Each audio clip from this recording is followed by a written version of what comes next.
நாகை மாவட்ட கடற்பகுதியில் கடல் சீற்றம் காரணமாக 40,000 மீனவர்கள் கடலுக்கு செல்லவில்லை.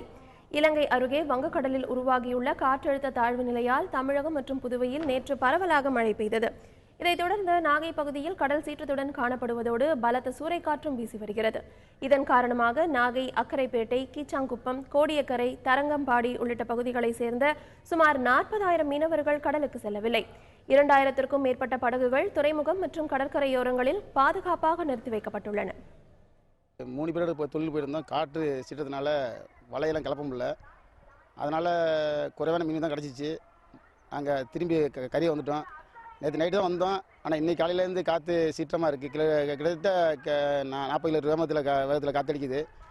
அதனால் சின்ன போட்டு பைப்பர் போட்டு எந்த போட்டும் தொழில் போக முடியாத சூழலில் நாங்கள் இருக்கிறோம். கடல் காற்று சீற்றம் ரொம்ப அதிகமாக இருக்கிற காரணத்தினால கடலுக்கு எந்த போட்டுமே தொழில் செல்லல. ஏன்னா கடலை விட்டு ஆற்றோடு வெளியானாலும் போட்டு பெறல்ற கண்டிஷனில் இருக்குது. இப்போ ஒரு போட்டு பெறந்துச்சுன்னா எங்களுக்கு 1 லட்ச ரூபா, 2 லட்ச ரூபா, 10 லட்ச ரூபாவில் சேதமாகிறதுக்கான வாய்ப்பு இருக்குது. உயிருக்கு அதிக இழப்பு இருக்குது. அதனால் நாங்கள் யாரும் கடலுக்கு இன்றைக்கி செல்லவில்லை.